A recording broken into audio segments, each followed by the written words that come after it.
Jaya Prabhupada, Srila Prabhupada.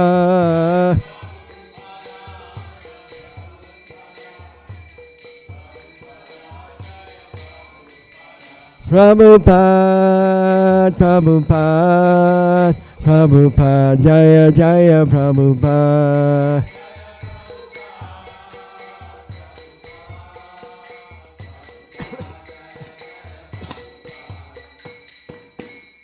Go Premanandi, Hari Hari Go. Jayam Vishnupad, Paramahansa Purvikacharya, Asatara Satta Shrimad. His Divine Grace Srila A.C. Bhaktivedanta Swami, Srila Prabhupada Ki Jai.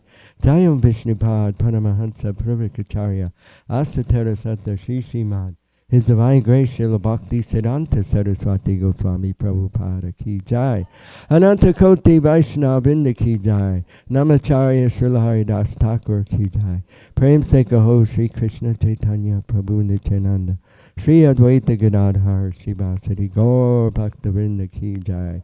Shri Shri Radha Krishna Gogopinath Shaimakunda Radha Kunda Giri Govardhan Ki Jai.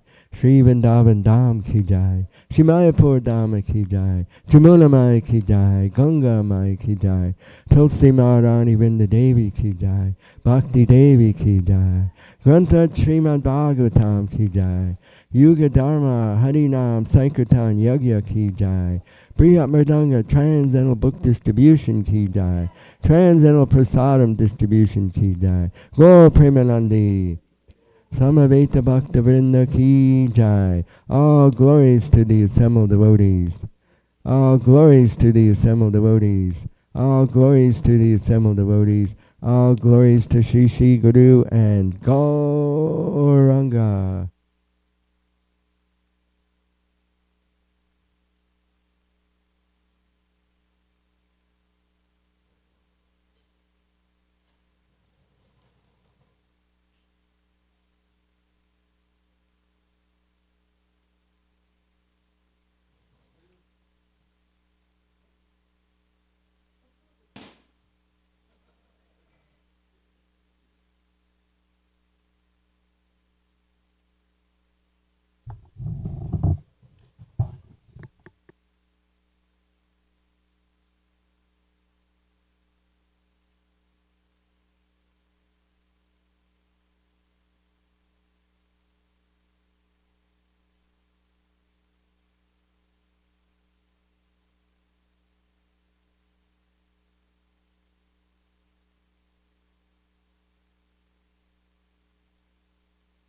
Gopi Jana Balaba Girivanadari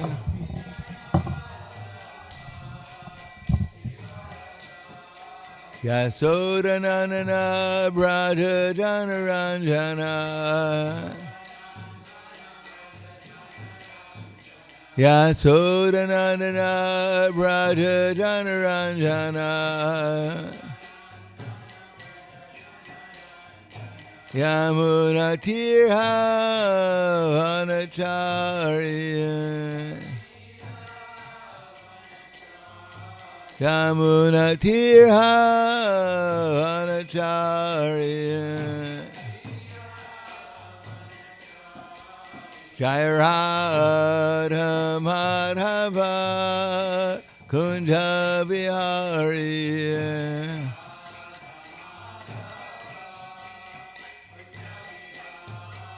Jaya Radha Madhava Kunja Bihari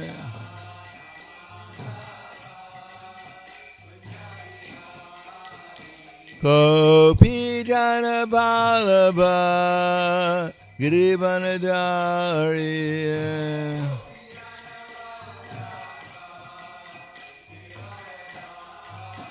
Gopi Jana Balaba Girivanadari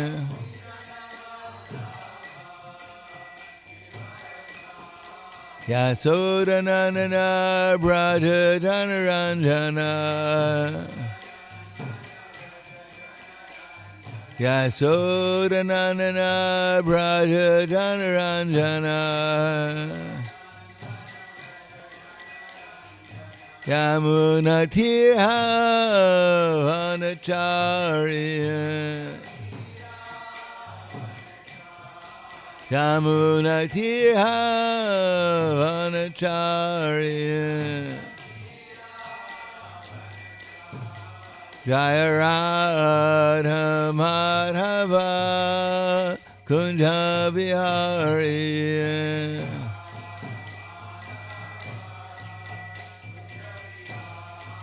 Jaya Radha Madhava Kunja Bihari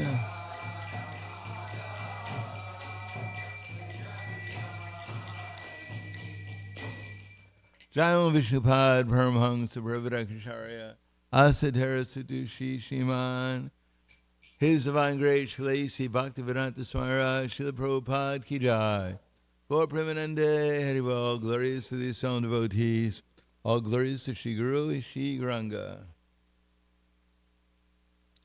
Om Agyanatvarandasya Gyananjana Salakaya Chaksur Militam Yena Tasmai Shri Gurave Namaha Shri Chaitanya Manobhishtam Stapitam Yena Bhutle Swayam Rupa Kadamayam Yadati Swapadantikam Vandeham Shri Guru Shri Yuta Padakamalam Shri Gurum Vaishnavam Cha Shri Rupam Sagrajatam Sahagana Raghunatam Vidam Tam Sajivam Sadvaitam Savadutam Prijana Saitam Krishna Chaitanya Devam Shri Radha Krishna Padan Sahagana Lalita Shri Visakans Vitamscha Hey Krishna Karna Sindho Dinabando Jagatpate Gopesha Gopika Kanta Radha Kanta Namostute Tapta Kanchana Gorangi Radhe Vrindavaneshwari Vrishubhanu Sudha Devi Pranamami Hari Priye Vanchakalpa Trubhyascha Kripa Sindhubhyavacha Patitanam Pavanebhyo Vaishnavebhyo Namo Namaha Shri Krishna Chaitanya Pranitananda Shri Advaita Gadadhar Shivasadi Gaura Bhaktivinoda Hare Krishna Krishna Krishna Hare Hare Hare Rama Rama Rama Hare Hare Om Namo Bhagavate Vasudevaya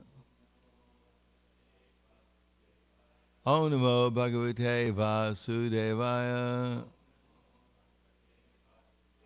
Om Namo Bhagavate Vasudevaya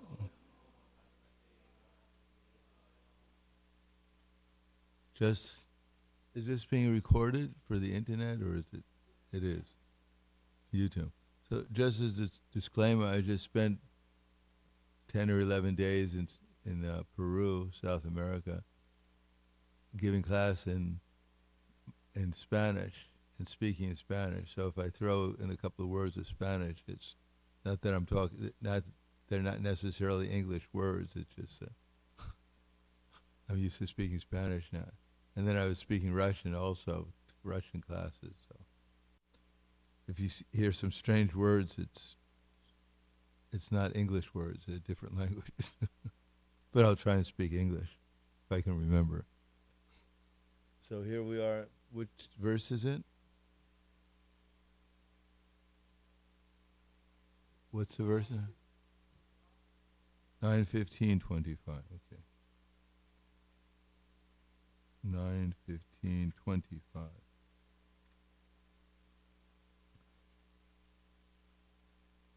Savai Ratnam Tutadrishva Atmaishvaryatisha Yanam Tad Nadri Yatagni Hotramyam Shabila Sahaya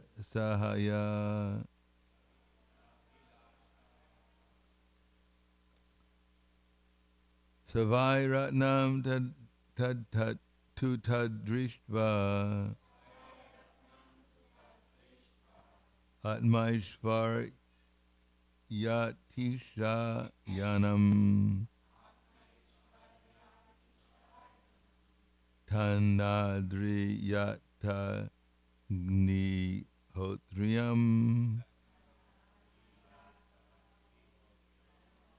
Sabilasha Sahaya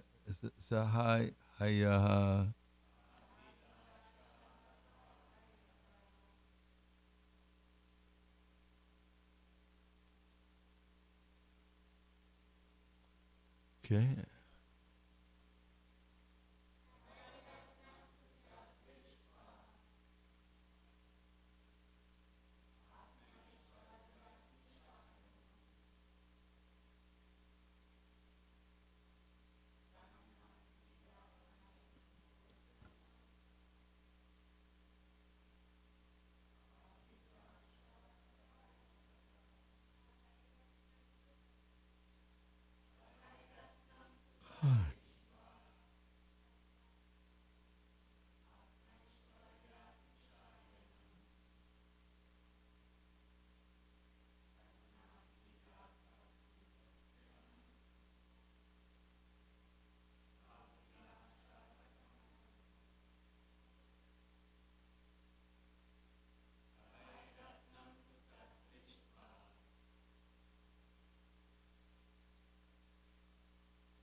Ladies.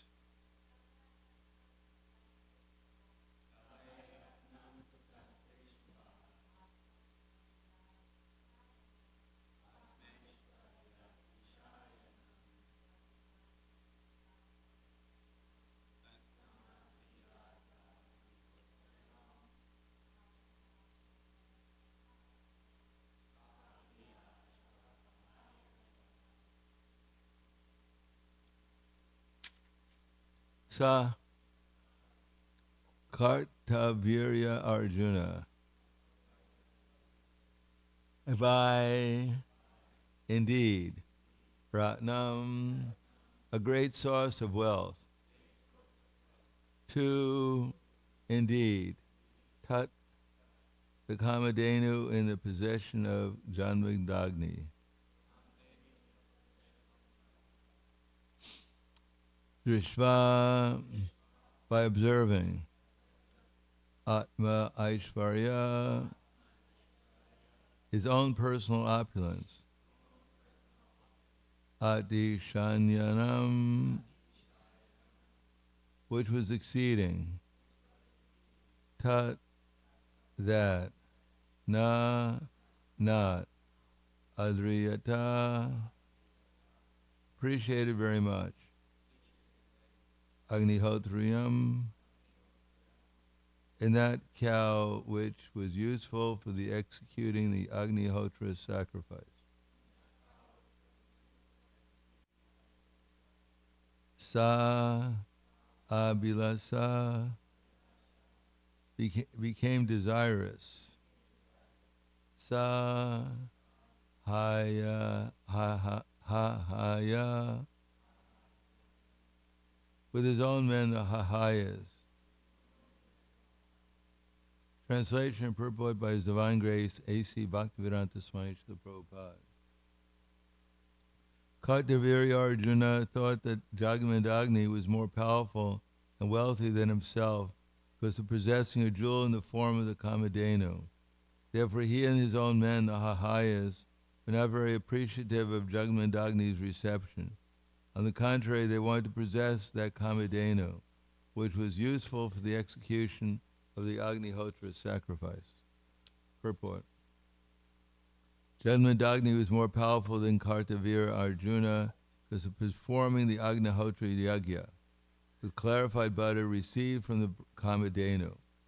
Not everyone can expect to possess such a cow.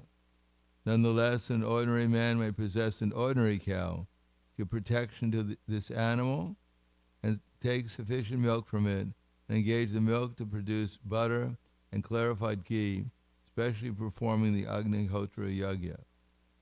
This is possible for everyone. So is any householder here doing that? Are they performing the Agnihotra Yagya every day? Okay, so we can note that. At least once every other day should be performed, or maybe once a month. What about once a year? Once every 2 years? Okay. This is possible for everyone. Thus we find that in the Bhagavad Gita, Lord Krishna advises Go Raksha, protection of cows. This is essential because if cows are cared for properly, they will surely supply sufficient milk. We have practical experience in America that in our various ISKCON farms, we are giving proper protection to the cows and receiving more than enough milk. In other farms, the cows do not deliver as much milk as in our farms, because the cows know very well that we're not going to kill them. They're happy, and they give ample milk. Therefore, this instruction given by Lord Krishna, Go Raksha, is extremely meaningful. The whole world must learn from Krishna how to live happily without scarcity, simply by producing milk, food grains, anad bhavati bhutani, and giving protection to the cows. Go Raksha. Krishi Go Raksha Vanijam, Vaishya Karma Svabhavajam. Those who belong to the third level of human society, namely the mercantile people, must keep land for producing food grains and giving protection to cows. This is the injunction of the Bhagavad Gita. In the matter of protecting cows, the meat eaters will protest.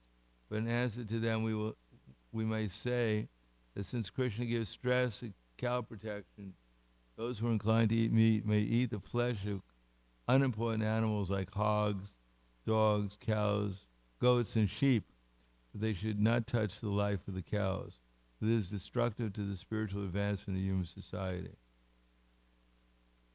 Savai Ratnam Tad Tutadrishva Atmaishvar Tishayanam Tanadriyata Tagni Hotram Sabila Shaha Sahai Sahaha Sayaha. Kartavira Arjuna thought that Jagamandagni was more powerful and wealthy than himself, was possessing a jewel in the form of the Kamadhenu. Therefore, he and his own men, the Hahayas, were not very much appreciative of Jadmandagni's reception. On the contrary, they wanted to possess that Kamadhenu, which was useful for the execution of the Agnihotra sacrifice. Namo Vishnu Padaya Krishna Prasthaya Bhutaya Srimate Bhaktivedanta Swami Namane Namaste Saraswati Deve Gauravani Bacharane Nirvishesha Srinivadi Paskadhyade Satarane. Two things mentioned here. One is the performance of the Agnihotra sacrifice. But in this age, the performance of Sankirtan Yagya has replaced the Agnihotra sacrifice. But what is also significant here is that without the protection of cows, it's not possible to even, won't be possible even to chant Hare Krishna in the future. It's not that it's disconnected, because human form of life depends upon four different aspects, namely dharma, artha, kama, and moksha. In Kali Yuga, there is no dharma and there is no moksha. There's only economic development for sense gratification. But it's actually not really economic development for sense gratification, because without dharma, there can't actually be real economic development. And therefore, there cannot be any real sense gratification, and there can't be any actually liberation.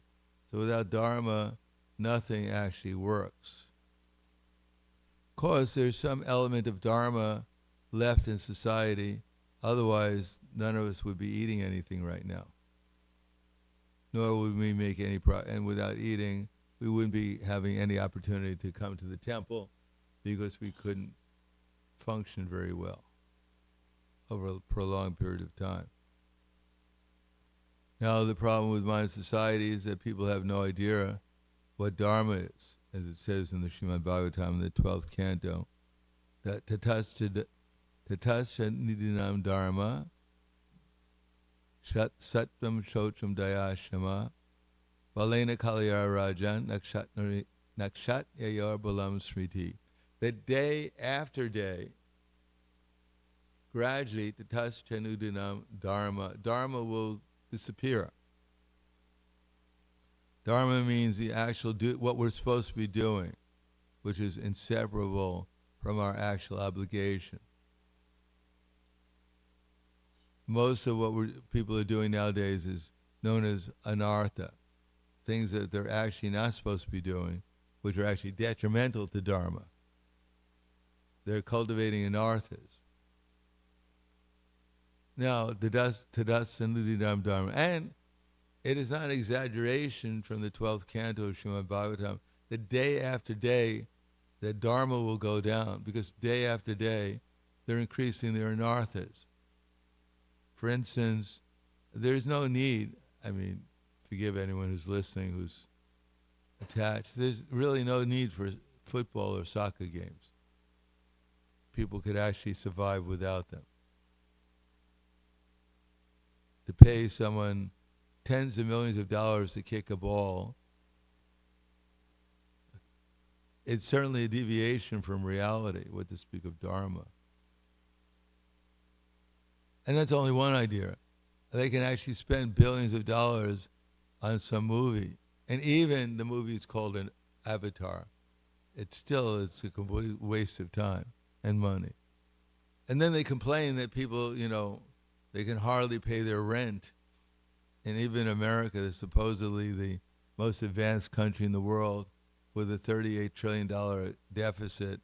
They can actually have the nerve to waste their money spending hundreds of billions of dollars on entertainment and on sports. And why are they doing that? As our lawyer said, who used to be the Prime Minister of New Zealand, he said they do it simply to distract people, so that they don't think about what the real problems of life are.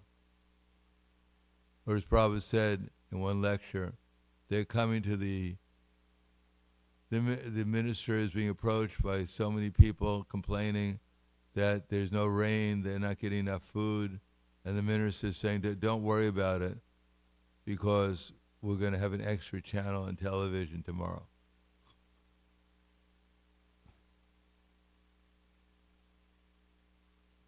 So the fact is, anad bhavati bhutani is probably right. We're all existing on eating. Anad means grains, but anyhow, it means in general food. And killing the cow and the bull will guarantee us in the future that we're not going to be able to eat anything. That's the main reason why at the end of Kali Yuga, people eat each other, because there's nothing else to eat.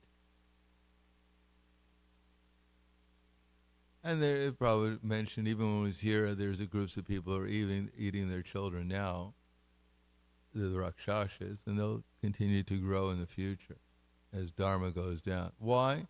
It is not just a speculation or a sentiment or something said in some Srimad Bhagavatam. It's a reality. First of all, without the sacrifice of the holy name, there won't be rain. Without rain, there's no grains.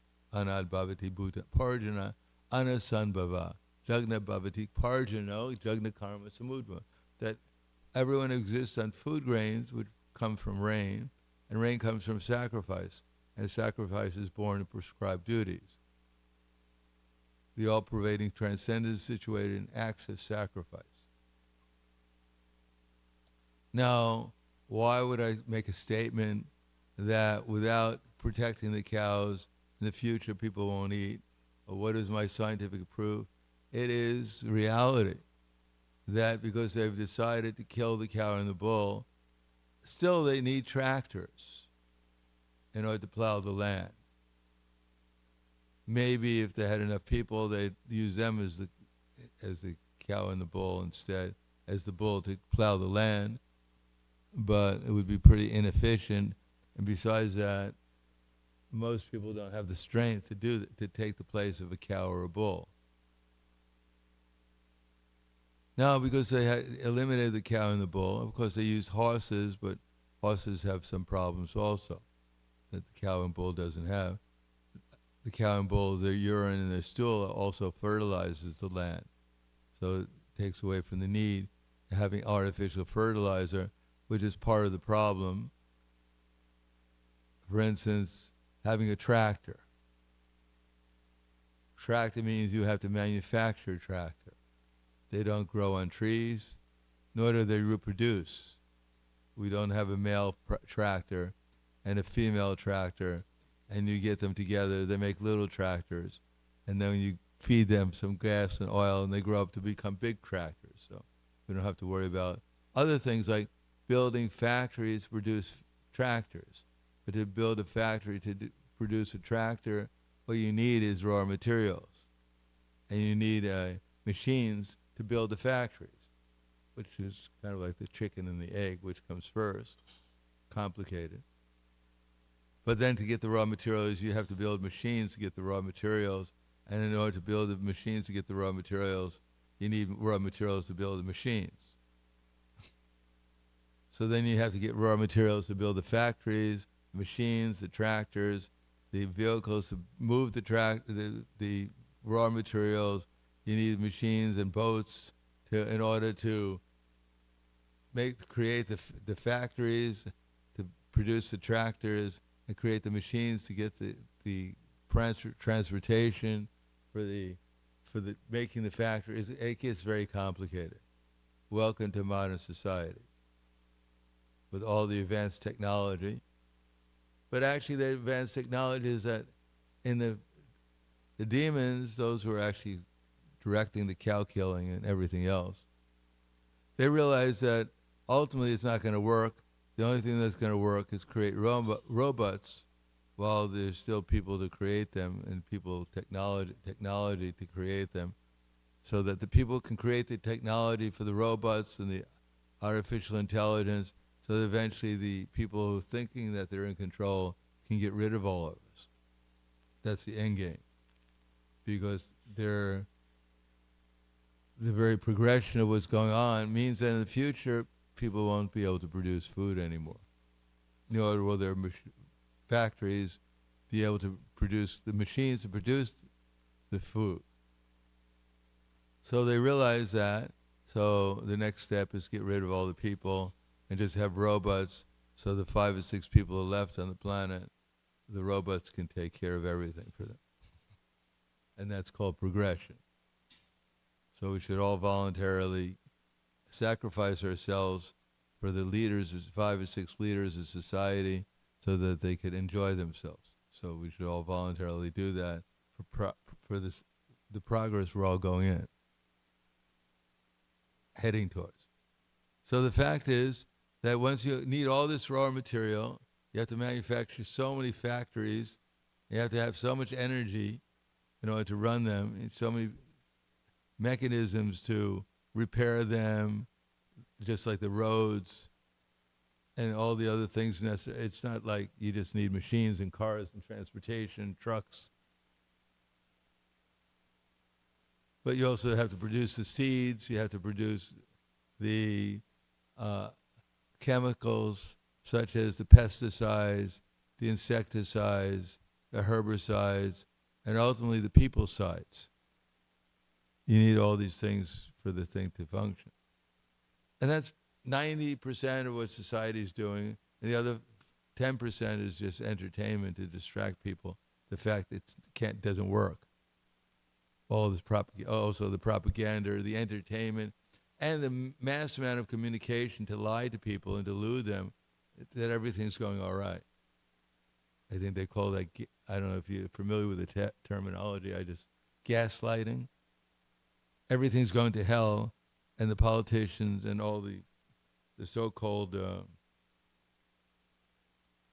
what do they call them? Influencers. To influence people, either everything's going all right or everything isn't going all right, and they have the reason why everything's not going all right is because of the Illuminati. That's everything's, and then we get rid of the Illuminati who's trying to get rid of us, and everything will be all right. But actually, everything won't be all right because the very foundation of society is completely artificial and wrong. Namely, they're killing the cows. But I've never heard any influencer, including our own devotees, speak about how the basic principle is doomed to failure. Without cow protection, everything in the society is doomed to failure because economically everything is doomed to failure.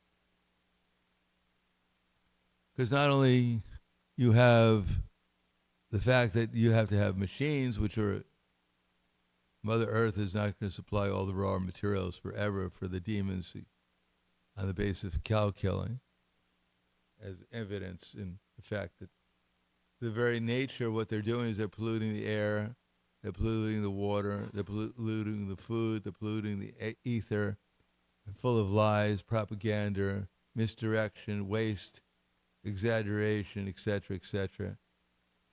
And so what's going to happen, which is happening, is that there'll be less and less food and more pollution. And we won't be eating food anymore, we'll be eating chemical compositions that look like food. And people will get more and more sick, which will aid the medical industry to produce more and more chemical medicine to kill us quicker. So that's the purpose anyhow. Get us addicted to their pharmaceuticals so we can spend more and more of our income in the pharmaceuticals so we can't digest food anymore. We just take 40, 50 pills every day and spend all our money on that until finally they get rid of all of us. And then that's called science. Science of how to get rid of people. Now, the example is just like the Brahmin I've said before. The Brahmin he was engaged fully in devotional life, and he was living very simple. He only had a pair of underwear. But he was very clean Brahmin, so every day he'd take off his underwear and wash it. And then bathe in the Ganges. But one day a mouse came and stole the underwear. So now he didn't have his underwear anymore, but he was attached to it because he was embarrassed. Brahmins are not supposed to be naked in public. He wasn't a Nagabhaga. He was real Brahmin. So then he begged another pair of underwear, but he couldn't sleep at night because he had dreams of mice stealing his underwear. So he had to find a solution to it. So luckily, it was the time when IA, was it intelligence? Automatic, was it IA? Artificial intelligence. It was still, so he utilized it, and artificial intelligence informed him that cats can take, if he had a cat as a bodyguard, he'd protect his underwear. So he begged a cat because he didn't have any money, but somehow or another, some generous person donated a cat to him. So now he could sleep at night.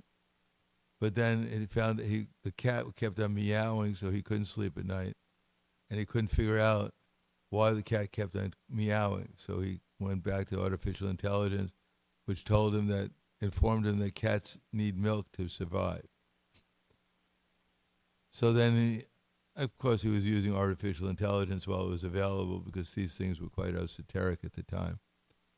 So then he found out that cat milk comes from cows. So he had to beg a cow, but he didn't know how to milk a cow. So he found out through some friends that there was one lady who lived nearby who knew how to milk cows still. This is kind of futuristic. So then he got married to the lady because he had to reciprocate with her. So she was milking the cow, he gave to the cat to protect his underwear. So things were going pretty well for him now. Except the fact that his wife wanted some children. So now he had to get a house. But that was complicated because houses don't grow on trees, so he had to get a job. So now he had a house, a wife, and 2 children, and a cow and a cat to protect his underwear.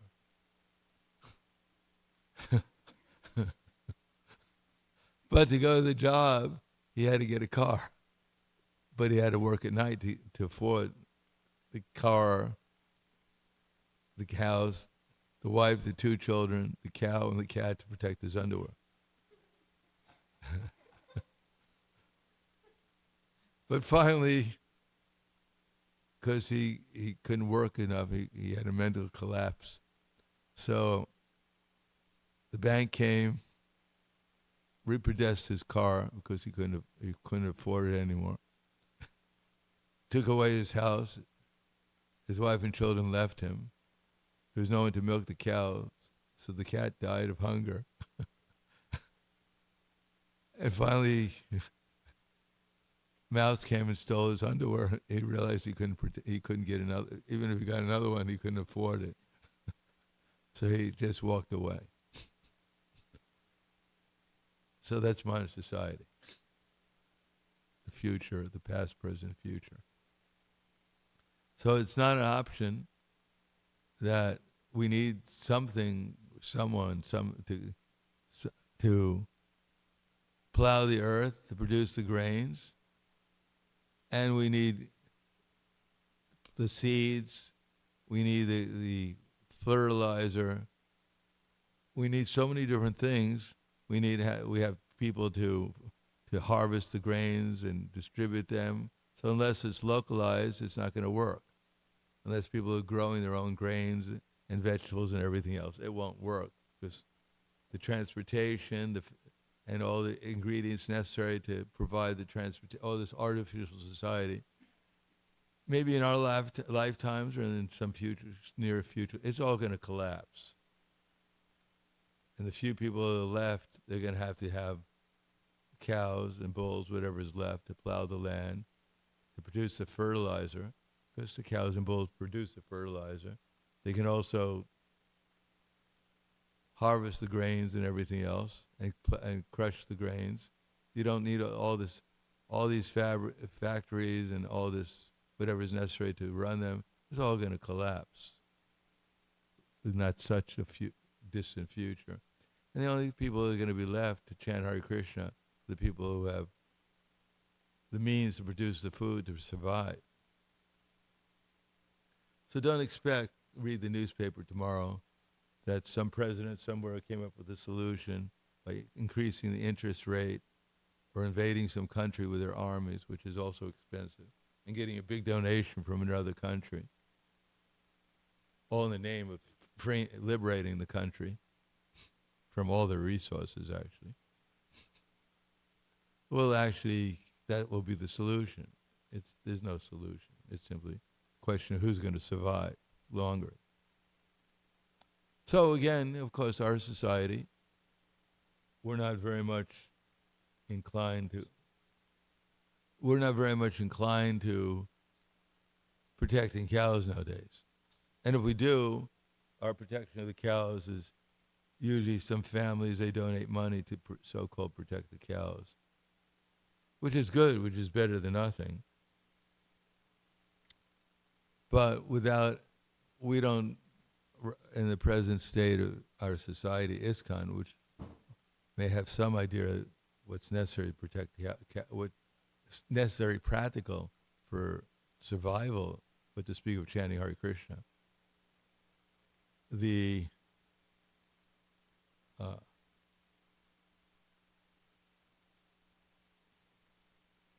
not in a position to have what's necessary to protect cows. We can hardly protect ourselves, what to speak of the cows. But what we do have to do is chant Hare Krishna and become serious about distributing that Krishna consciousness to others. Matter of fact, Chaitanya Mahaprabhu said, whoever we meet, it's our duty to try to help them become Krishna conscious. Then when there's sufficient number of devotees, and there's some people who actually have the strength left to protect cows and the inclination to do so, then we can actually set up real societies rather than rely upon our so-called progress or our so-called education, our so-called jobs that we have that are all artificial and have nothing to do with reality. Most of them have nothing to do with reality.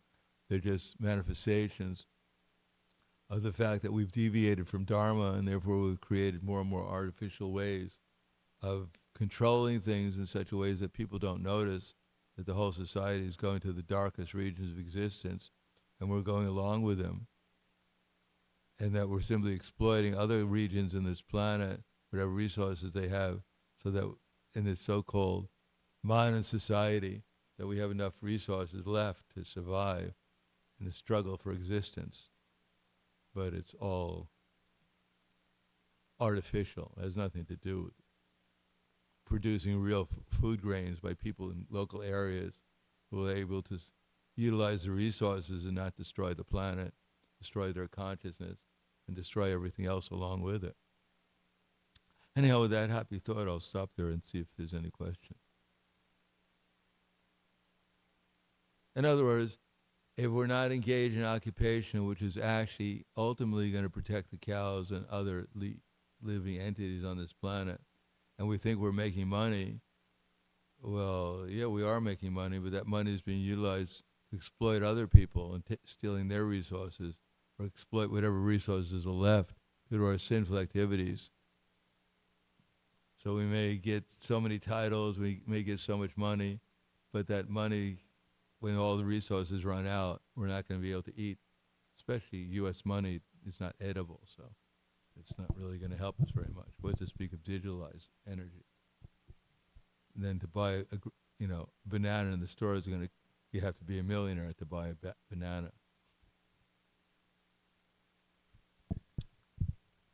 Yes. Thank you so much, Maharaj. Wonderful class.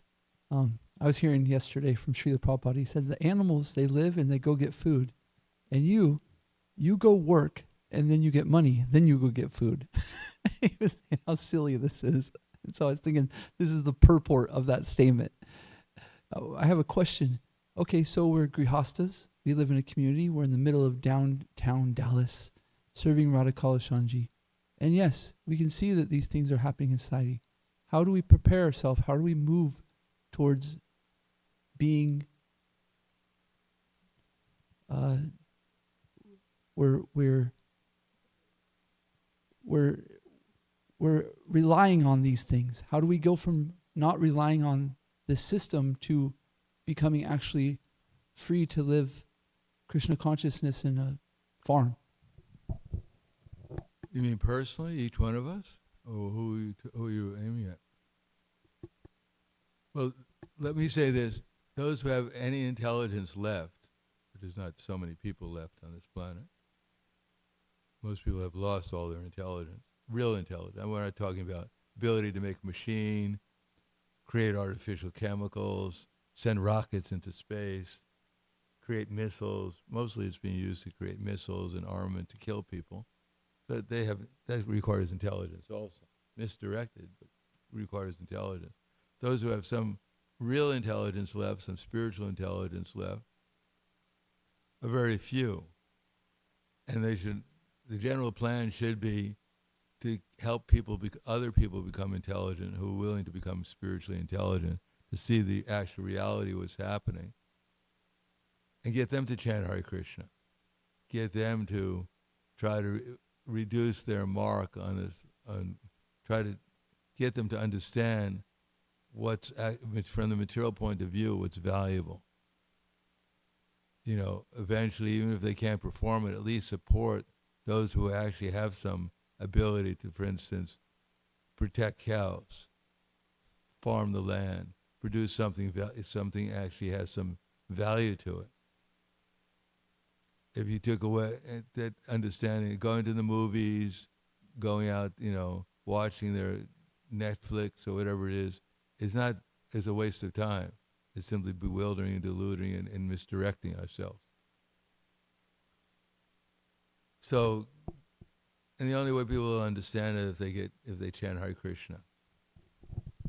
I so much like this answer, Maharaj, because I was thinking, to one sense, the question says, should I go run into the forest, like Arjun is asking? And you're saying, nope, our duty as devotees is the Sankirtan movement.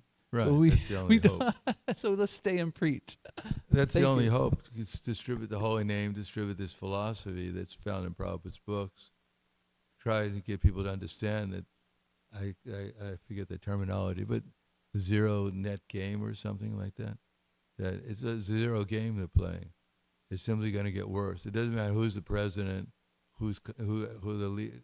If they don't understand this, whoever we're listening to on YouTube or whatever conference we're going to, if they don't understand this, they're wasting their time and they're wasting our time. They're going to equally starve with their philosophy as we're going to starve.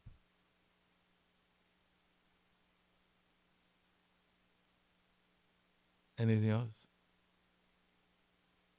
You have to expect this when a sannyasi comes and gives class.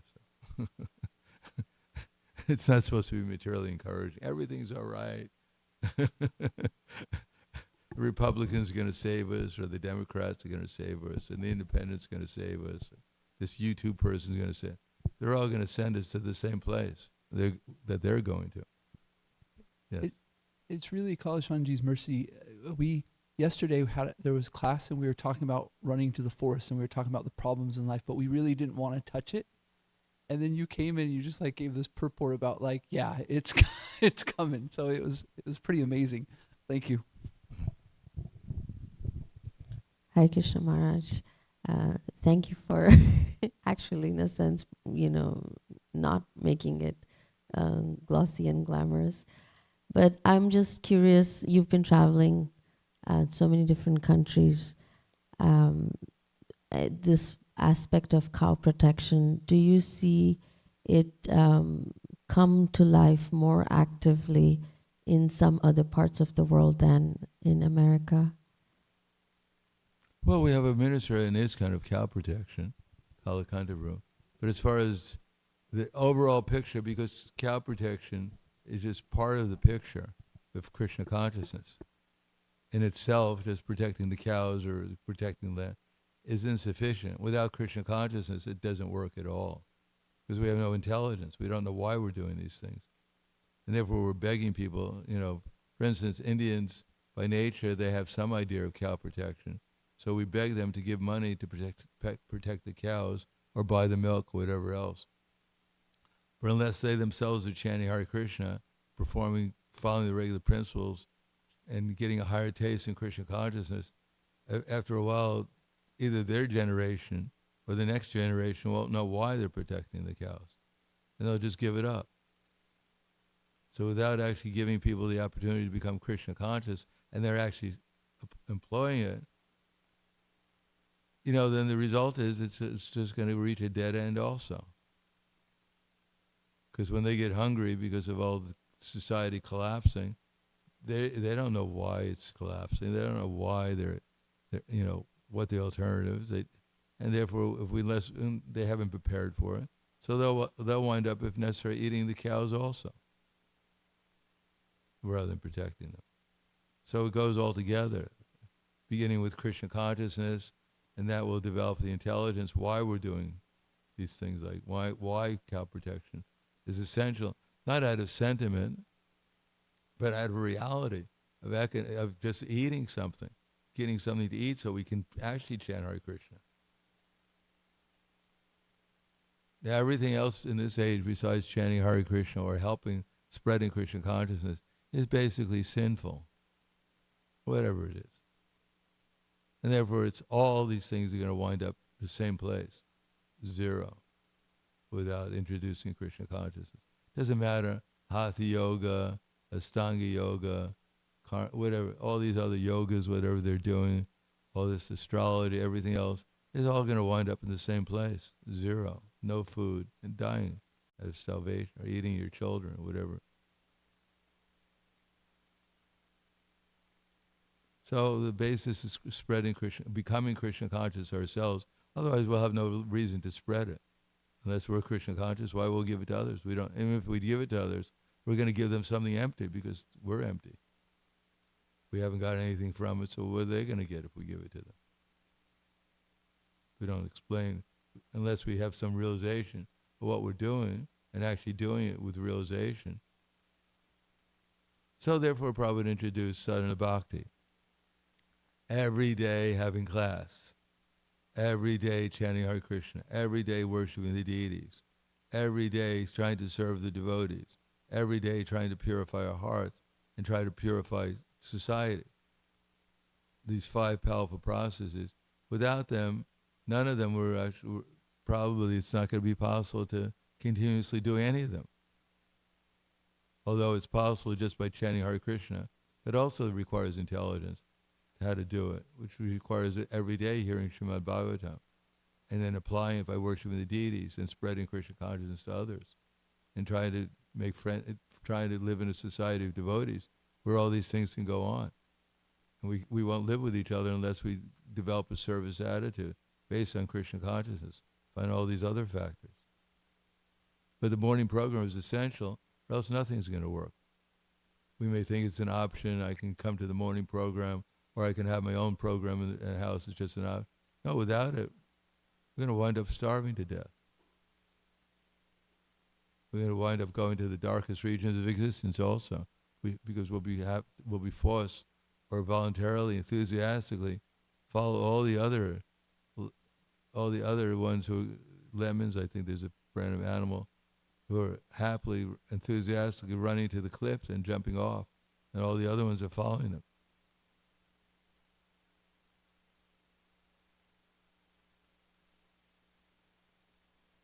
So again, chanting Hare Krishna relies on the 5 powerful processes, which rely upon executing them every day, and then seeing how to practically apply them with our body, mind, and words, which is what Prabhupada gave us.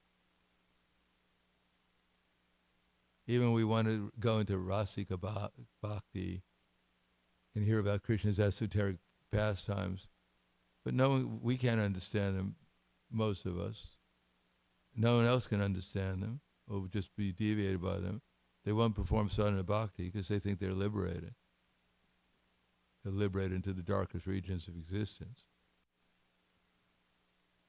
And the result is they all collapse without the basic sadhana bhakti every day, trying to understand what this world is all about.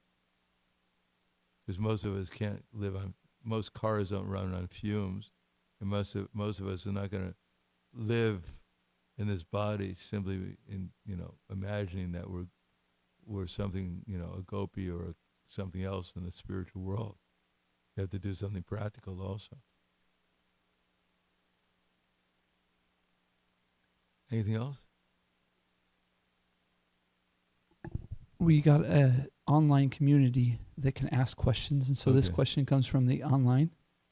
How can we bring about awareness, especially among the devotees, of the reality of the world? Bye-bye. Again, it gets down to this.